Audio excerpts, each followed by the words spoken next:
Beirut, Lebanon, August the 4th, 2020. It is a sweltering day in this ancient Mediterranean city of 2.2 million. The nation is suffering its worst crisis since the end of the prolonged civil war that ran from 1975 to 1990. Without economic reforms by the new government, the Lebanese pound is collapsing, and perishables are disappearing from store shelves as the COVID pandemic spreads across the country.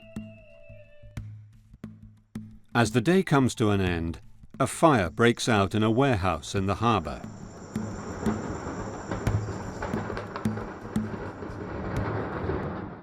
But we literally saw the first explosion in our axis. And I saw the smoke moving very fast towards us. And I knew it was ushering something, more, something worse. I have lived through the war in Lebanon, and this was a different sound. So my first reaction was to jump and try to hide. But I didn't have time to reach a place where I could be safe.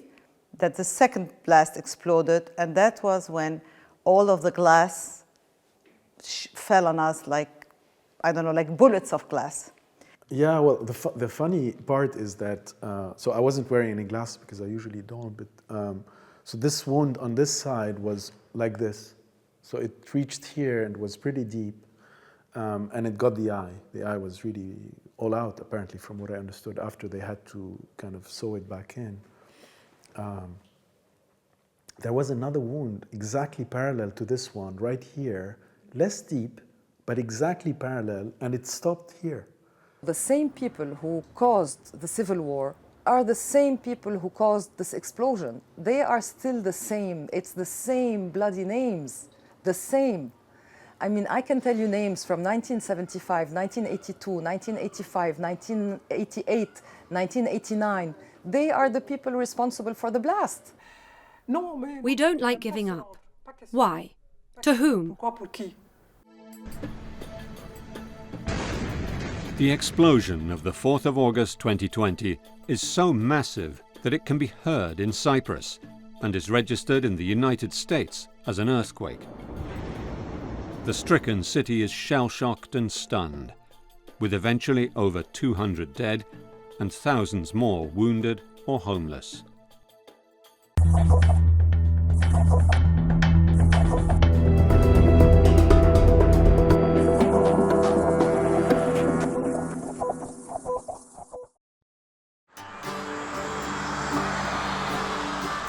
It is the 4th of August 2020.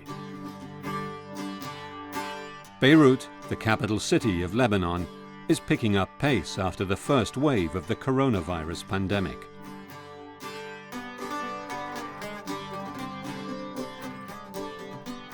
Residents and businesses of the area around the port hear the sound of fire and the first explosion. Ronnie Mekataf and Dani Abi Saab are chatting on the balcony of her apartment. We literally saw the first explosion in our axis. And I saw the smoke moving very fast towards us. And I knew it was ushering something, more, something worse. So I was standing a bit shy of him, and I grabbed him by the shirt and I said, "We have to go inside." And I turned around thinking that he was following. And I had just had the time to cross the threshold into the TV room.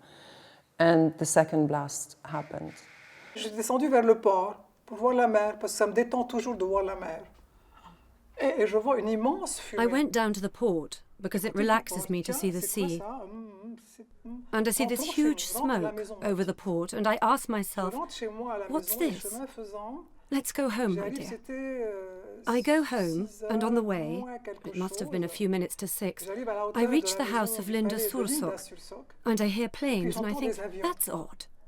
And I open my car's window, and I hear this terrible noise, and my car shook in every direction.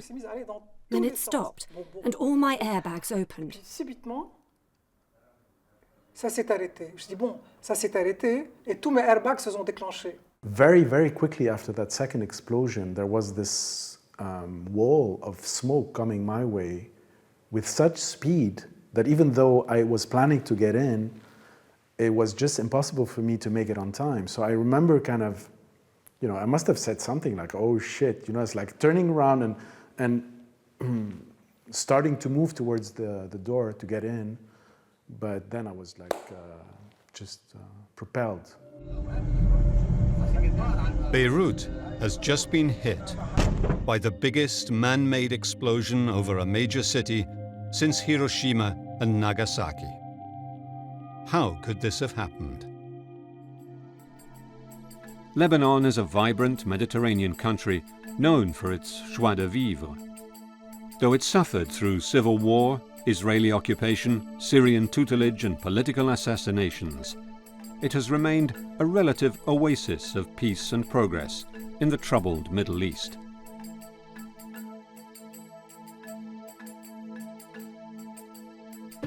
A year before the deadly blast, however, a liquidity crisis and a sovereign debt default plunged the nation into economic collapse that made tens of thousands destitute. In a country already hard hit by an influx of millions of Syrian refugees. Protests erupted and the government fell. Maya Shams Ibrahim Shah is the founder of Beit El Barakat, a non-governmental organization helping those in economic trouble. Many schools have been destroyed. Many parents have lost their jobs. We have a very serious economic recession. We have an enormous Ponzi scheme, unfortunately, that was done at the heart of the central bank, which means the Lebanese population today lost their foreign currency.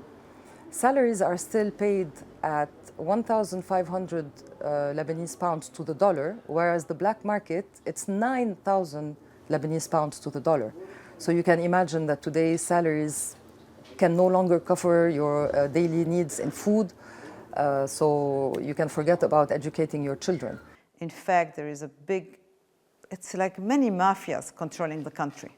It's not one, it's everywhere, and the corruption is everywhere. So it's more like a conglomerate of mafias leading the country and governing the country, and even if you want to do change, you cannot. This is the port of Beirut, the most active harbour in the whole of the eastern Mediterranean, gateway to the Middle East. In the year before the explosion, it was handling 1.2 million standard containers annually. Like many ports, it is also a hub for illegal trade and corruption activities.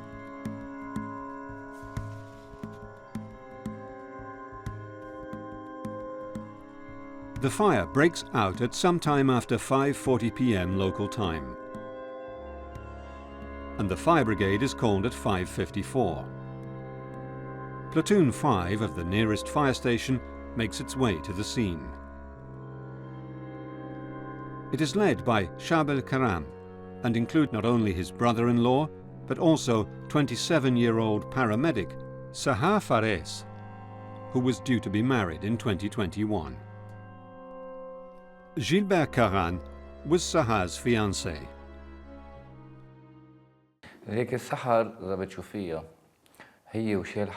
If you see Sahar in her uniform, you'll see she is delicate, an angel.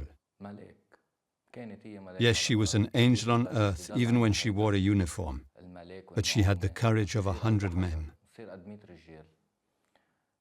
Sahar completed a training course that is one of the toughest that exist. As I said before, she is more courageous than me. She is afraid of nothing. There are videos of her regiment showing them being lifted by winches, and she isn't in the slightest afraid.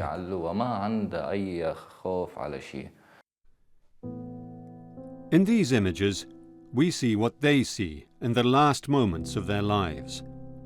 And in this photograph, we see the team desperately attempting to enter the warehouse, already engulfed in smoke and flames.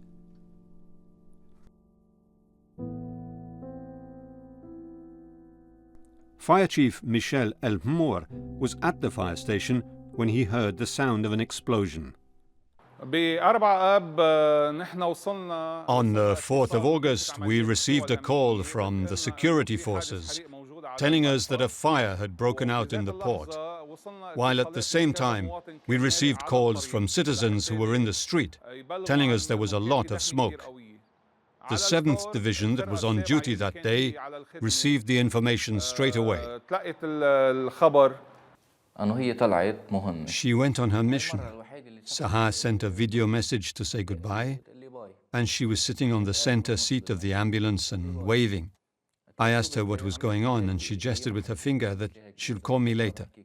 When she got to the port, she video called me again and showed me the warehouse that was burning. I asked her, "Why don't you have your mask?" And she said, "I've got it, darling."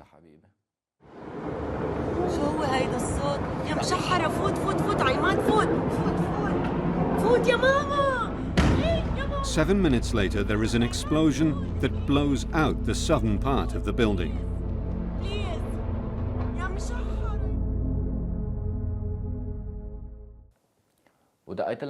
I video called her again at 6:07, but Sahar wasn't looking at me because she was watching the sky while holding her phone. And I asked her, "Is there something wrong?" And I shouted, "Sahar, answer me." She was looking into the phone, and I said, "If there's something wrong, run, run." I saw that she wasn't running fast and was shaking her head. She was scared. 5 or 6 seconds later, there was this explosion. A secret stock of deteriorating ammonium nitrate has just blown up, devastating eastern Beirut. In the aftermath of one of the largest explosions ever to hit a capital city, life slowly comes back to the devastated streets of Beirut. The city saw destruction on a massive scale during the civil war of the 1980s that killed thousands. Peace was eventually brokered in that war between the growing Muslim population and the Christian elites. But this war zone is provoked by the explosion of a huge shipment of ammonium nitrate that came to Lebanon in a mystery ship, supposedly destined for an explosives factory in distant Mozambique. A few hours after the explosion took place, news started coming that it was because 2,750 tons of ammonium nitrate were stored in the warehouse number 12 in Beirut port. And everybody was interested in knowing why those ammonium nitrate shipment, why this ammonium nitrate shipment was kept all this time in Beirut port. The ship stopped in Beirut to pick up extra cargo to pay for its passage through the Suez Canal. The busy port of Beirut is located near the heavily populated city's political and commercial center, Gemasi. This is where the general cargo ship MV Rosas, owned by a Russian entrepreneur, docked on the 21st of November 2013. The story of the ship is a twisted tale of fraud and cover-up. Feras Hatoumi is an investigative journalist who tracked the shady web of operations surrounding the lethal cargo.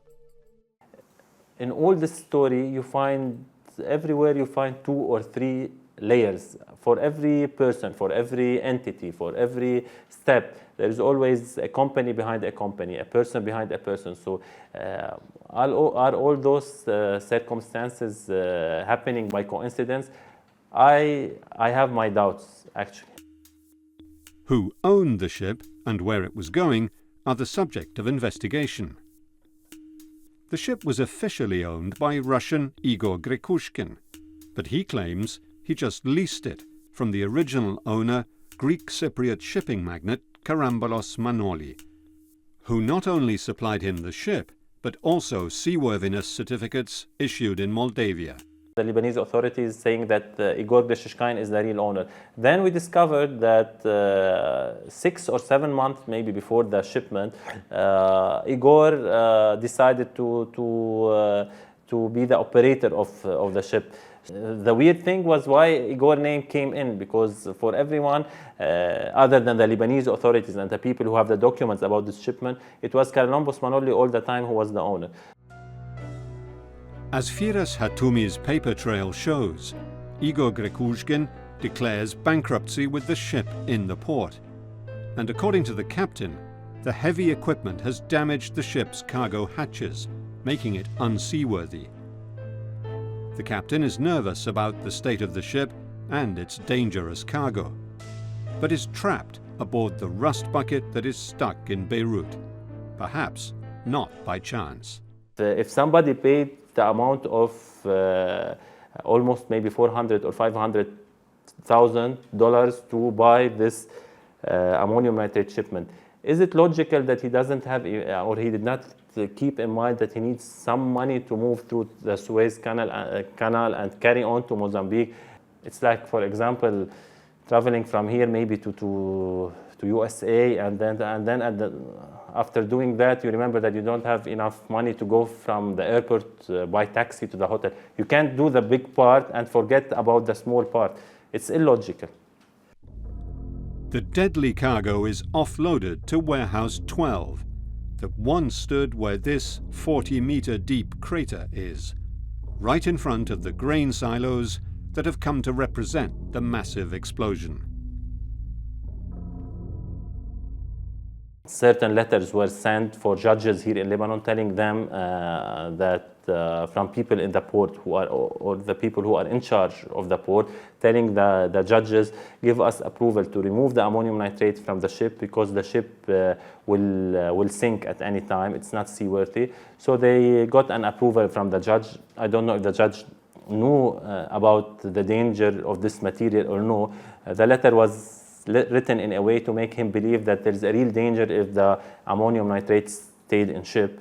He believed what was written for him, and he approved the removal of the ammonium nitrate from the ship, and it was put in the warehouse number 12. In his investigation into the case, Firas found that customs officials sent no less than 5 letters to the government asking for advice as to how to handle the cargo, with no reply. Is that in 2017, an expert which was asked to go and check the warehouse and check how many bags are left from the ammonium nitrate. She said that what is available or useful is not more than, at that time, 900 tons of ammonium nitrate. How did they remove it? I personally don't have any answer, but of course that could not have been done without key people in the port and maybe outside the port knowing this. Neither the broker nor the client attempt to recover the valuable cargo. The Lebanese army refuses to take charge of it. It sits in the warehouse, a silent, deadly, ticking time bomb. Or the authorities who are responsible more than other authorities, I can tell you that it's the army in this case, because this is a sensitive material, this is an explosive material, and it's clear in the law, in the Lebanese law, that such a material, when it comes to Lebanon for one reason or another, especially that it was not coming to stay, it was supposedly coming as a transit, and for one reason or another it was kept in Lebanon, the army should have taken responsibility. That of course doesn't mean that other authorities are not responsible, because everybody could have done more. The state of the warehouse itself is the source of particular concern. Captain Joseph Nadaf sends several reports to the highest authorities in the year preceding the blast, but ironically, after the explosion, is arrested for allegedly approving storage of the explosive in the port years before he was employed there. He says those charges are false, and instead of being hailed as a whistleblower, he is being made a scapegoat. Halim Nadaf is his uncle. اختار جهاز أمن الدولي اختاروا الرائد جوزيف نداف. The Agency for State Security selected Captain Joseph Nadaf to take over the Port Authority in 2019. with the remit to fight corruption. One day, around October, somebody went to tell Captain Nadaf about the ammonium nitrate stock held in Warehouse 12, and this was around the end of 2019. He investigated and searched for information on the issue. Captain Nadaf did not have many men in the port. He had a staff of 10 soldiers and could only use one for investigations. Alongside the decaying bags of explosives are other extremely flammable materials: boxes of fireworks, ammonium phosphate, and tires.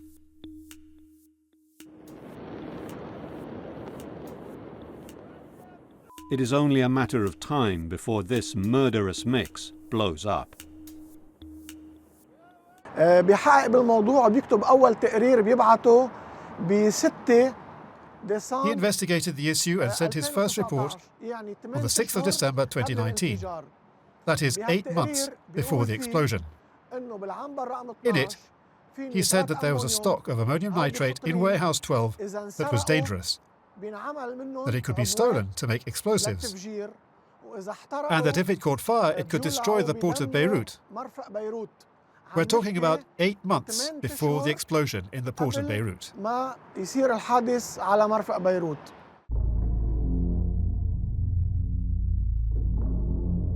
The warehouse fire starts at the northern end and changes colour from white to black, and then a crackling sound is followed by a first explosion. Whatever the reason for the ammonium nitrate being detonated, the second red-coloured explosion shoots debris and heat into the air, sucking oxygen out of the surrounding atmosphere, and then, suddenly, releases a shock wave, just like an atom bomb.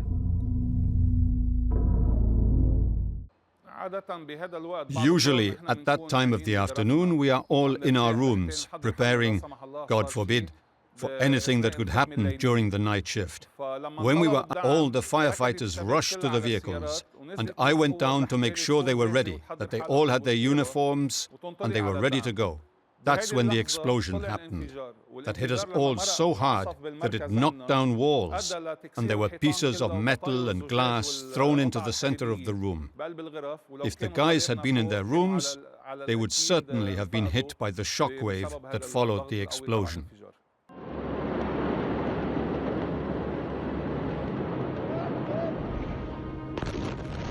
The explosion produces the equivalent of 1.1 kilotons of TNT, the largest non-nuclear explosion of all time. It is registered as a 4.3 Richter scale earthquake in Jordan and is heard as far away as Cyprus.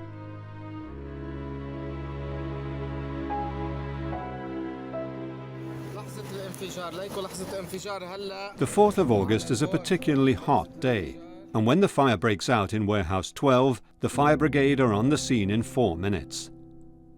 This is what they see. The original fire that set off the fireworks is so spectacular it attracts many people to their windows to watch, filming the events as they unfold. As a result, the first explosion has been captured on video by dozens of onlookers on their mobile phones, along with their panicked reactions as the big shockwave breaks their windows, overturns cars, and destroys their homes, killing hundreds.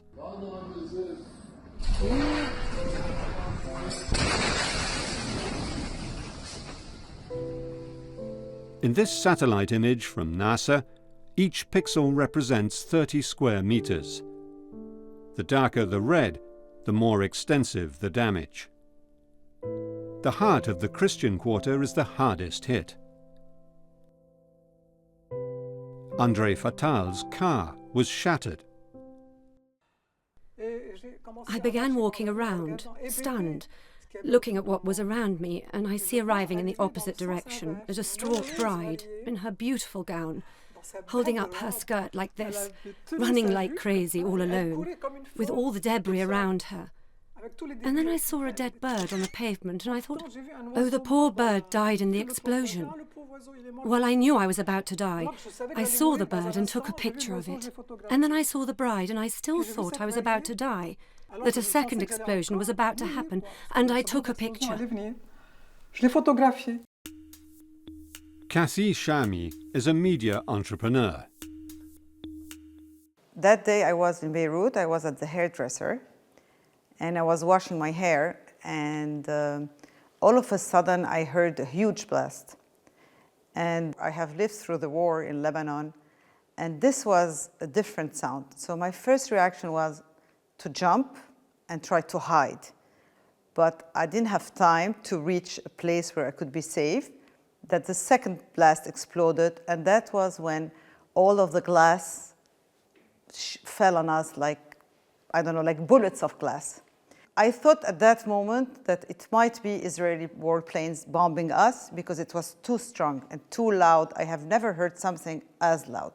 The pain was really very, very strong, but you don't know, right? It's like, it's not, you don't have time to process. I was like on all fours, just, you know, and I could hear Danny shouting, "Where are you?" You know, it's like, so very quickly she came over.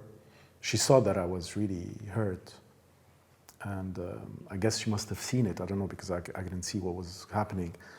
There was a lot of blood. You know, I was really spewing a lot of blood, and she came with a wet towel to start cleaning a little bit, but the pain was really too sharp.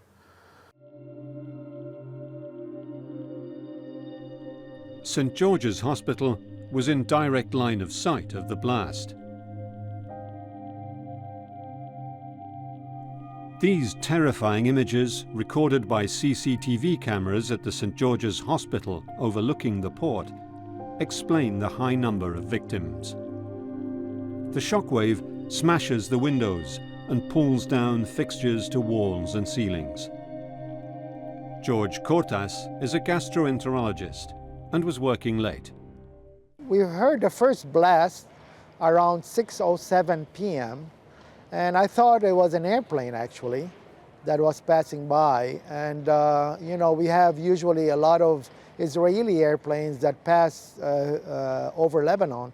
So I said this was probably another Israeli airplane. And then the second thing I hear was the blast in my office. So I'm not sure what happened after the blast, but I think I was knocked over for sure. And I have pictures to show that what happened. And so was my patient, he was knocked out. And next thing I know, I'm being awakened by a friend of mine who's a surgeon. What had happened was my patient had awakened and called for help, thank God. Miraculously, 26-year-old pediatric nurse Pamela Zenoun saves 3 newborn babies from their incubators. I was sitting here with the babies. I did my rounds, I finished my rounds. And then I was talking to my mother on the phone just to tell her that my day was doing very well, and the blast happened. Okay, everything fell down on the floor, the ceilings fell down on us. So I was knocked out for a few seconds. And then I woke up, just made sure I was okay. I could move my hands and legs. And then directly I thought of the babies. They were present in this room and in the other room. They were 5 babies. I was able to grab 3 of them, and the nurses that were with me were able to grab 2 of them and give them to the residents because they were severely injured. And I was able to go down the stairs to get them to safety. Fire and ambulance services have been quickly overwhelmed. A nightmare scenario is evolving, in which a huge fire now rages over the port area, while panicked civilians in the streets and apartments are calling the emergency services. He assessed me for injuries, and he saw the injuries, and he said, "We need to take you out of here."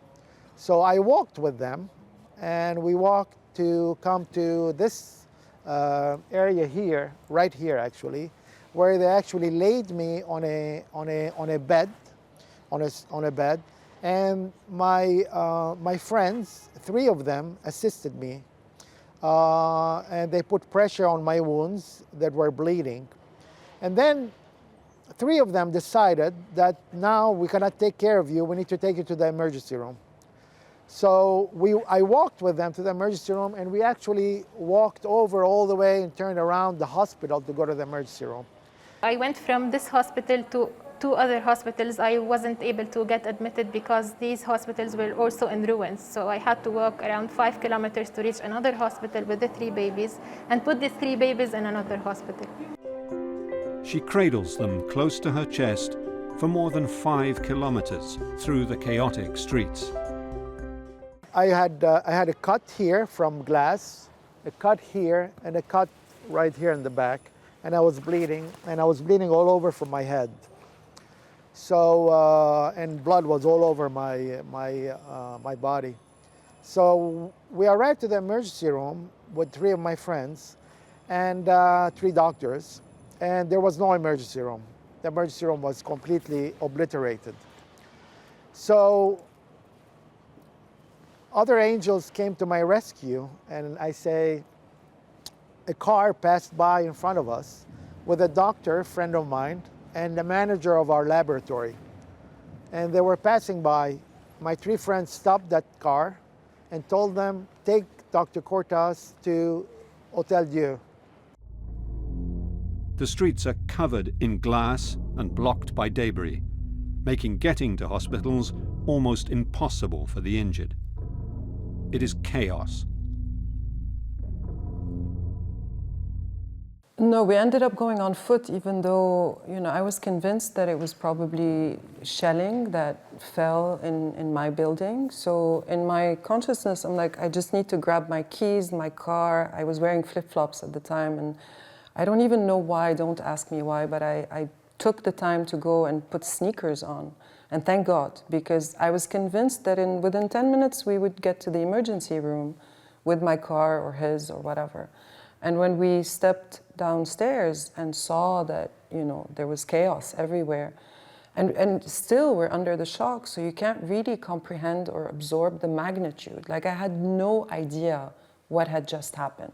In the emergency room at Hotel Dieu, there must have been 500 people all over the counters, bleeding, but not enough people to forbid me from getting help, because it was only 45 minutes from the blast. So she recognized me, this nurse, and she said, Dr. Cortas, you need help. She brought a wheelchair, put me in the wheelchair, and took me to the emergency room doctor, who is a colleague of mine and a friend of mine, because I knew from other friends. He saw me, it took him 3 seconds to decide that I need operating room help now. So she wheeled me to the operating room, and I get to the operating room and they start working on me. I was bleeding, but I couldn't care. I knew I was going to be okay. I made sure my kids were okay, and I drove to my sister's house, which was not very far from where I was when the bomb exploded, but I was driving on glass. It was like a rug of glass, broken glass everywhere. And so the car was not moving correctly, but it was okay. I arrived there, and my son had arrived just before me. And when I got there, I saw they were bringing down the cleaning lady. My son had brought her in like a blanket. They were carrying her because there were no ambulances, no elevators, nothing, 8 floors down. And they put her in the first car that stopped, and my sister and her went to the hospital. So we actually found help all the way. Yeah. That was really the most heartwarming kind of part of that evening. So when we found out that the first hospital was inoperable, we thought of another one that is, like 2 kilometers walk. And in my condition, obviously, it wasn't easy. So we walked up to a parallel street, and there was a traffic jam, actually, going towards where we wanted to go. And this guy on a moped, like a delivery guy probably, came up to us and he says, hop in. And he drove us zigzagging amongst the debris, and he got us to that second hospital. They went to the closest hospital, which was Rizk Hospital, and I followed them with my car. And I arrived there, and what I saw in the hospital was something unbelievable. You cannot forget the smell of the blood, the people on the floor, on the ground, laying on the ground, bleeding. The emergency room was like turned into, I don't know, it was chaos, and blood everywhere, and even dead people on the floor, wounds, horrible wounds, not small wounds. But at the same time, the staff of the hospital was very efficient. My son's friend was with me, and he was bleeding, so one nurse came and she said, we're going to make you some stitches. It was like with a stapler, just first aid, emergency first aid. Finalement, on a pris la route de la montagne et arrivé à un moment donné, je regardais comme ça. We started on the road to the mountains, and at a certain point, I was looking around and I get a call, and they say, you know, she didn't survive. It's as though she, of all the members of the family, had concentrated on herself all the violence of the explosion. She got it all. We got nothing. She got, what can I say, she lived right in front of the port. She was literally blown away by a door and thrown against a piece of furniture. It's too horrible. Small consolation, believe it or not. She didn't suffer. Do you realise the depths we have got to, we Lebanese, to say, what luck! She died immediately. She didn't suffer. Oh, it's an aberration. Elle ne s'est pas vue mourir. Elle n'a pas souffert. Mais c'est une aberration. The cleaning lady, she was actually the lady who took care of my father. And my father passed away 9 months before the blast. And she decided to stay 1 year longer because she had to pay her daughter's school and school year.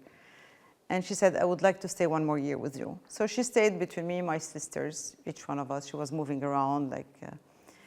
And unfortunately, 3 days later, after the blast, she was very severely injured, and she passed away from the wounds she had on her head and body.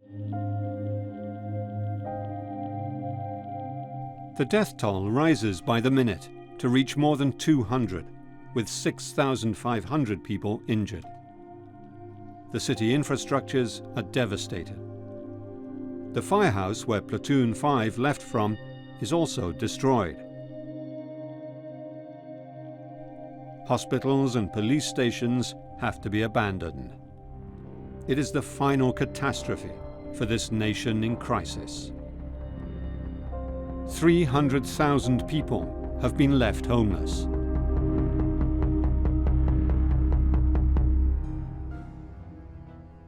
But how did the ammonium nitrate explode? What specifically caused the fire that triggered the explosion is still unclear. But the images of its early stages show smoke coming from the warehouse. Witnesses reported hearing strange sounds near the area, fueling suspicions of a possible missile or drone strike. These images show what the firefighters see. Pyrotechnics in Warehouse 12. These are the last moments of their lives. 30 seconds after the fireworks, the ammonium nitrate explodes. The chemical reaction that brings about such an explosion involves the rapid decomposition of the ammonium nitrate into its composite parts: ammonium oxide with its characteristic red vapor, and water. The release of energy, a shock wave, is immense. Having lived through the war, we always live with the fear that something might happen. We had airplanes bombing us when I was younger, the first Israeli war in 1982. We had street wars of the Civil War. We witnessed it. We had car bombs. And for me, the most scary thing ever was the car bombs, because you don't know. You can be anywhere, and then a car bomb would explode and you could die. This bomb we witnessed, the last one, was like 1,000 car bombs at the same time. The drama unfolds in less than 20 minutes, from the time the fire is detected to the devastating shockwave. The explosion comes totally unexpected to the whole of the population of Beirut, and yet someone must have known of the deadly menace. Who is to blame for the 4th August 2020 explosion in the port of Beirut of a huge ammonium nitrate stock may never come to light. However, a pall of suspicion falls on the successive governments of Lebanon. In 2020, Hassan Diab, the new Prime Minister, and President Michel Aoun received warnings from the General Directorate of State Security about the state of the explosive. And in July 2020, the Supreme Defense Council sent its report to the Public Works Minister, Michel Najjar.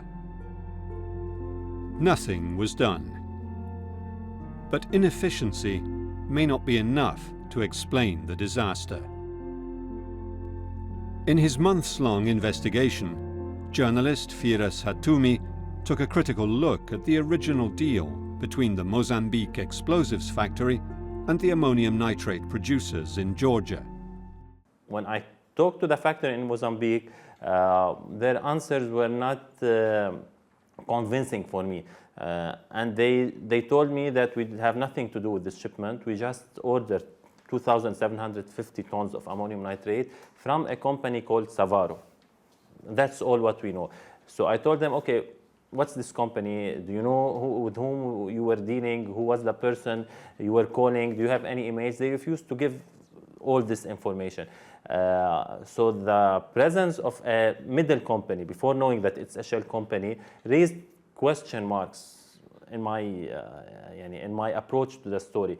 Because why shall a factory, a big factory in Mozambique, deal with another factory through a middle company?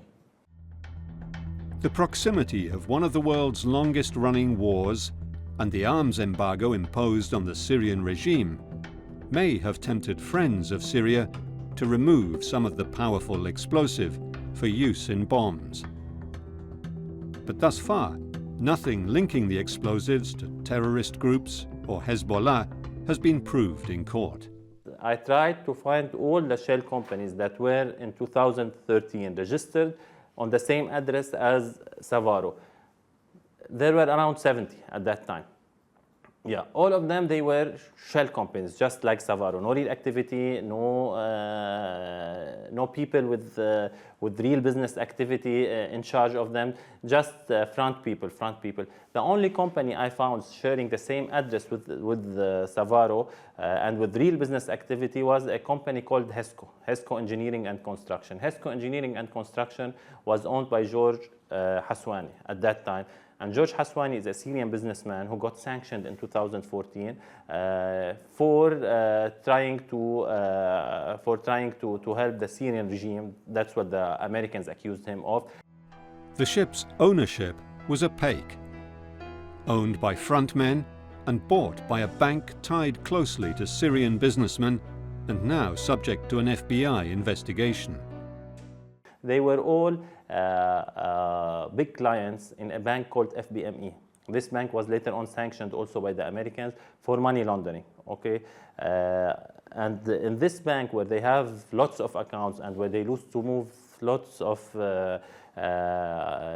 they used to move money all the time from Russia and to Britain, and from Britain to Cyprus. In this bank is the same bank that gave Karalombos Manoli, who seems to be the real owner of Rosos, because in the beginning they said that the owner is a Russian guy called Igor Greshishkin, and then it seems that Igor was just the person who was the operator of the ship, but Karalombos was the real owner, Karalombos Manoli. So Karalombos Manoli took a mysterious loan from FBME at the end of 2011. That's almost 1 year or 1 year and a half before the shipment. These dirty dealings led to the blast that killed more than 200 people, injured 6,000, destroyed 70,000 homes and buildings, left 300,000 homeless, and sank 6 ships.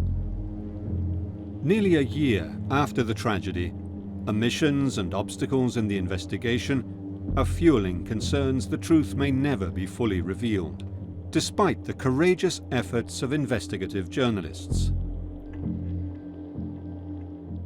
We have lots of friends who have had physical trauma, friends of my children that were severely injured, two friends that passed away.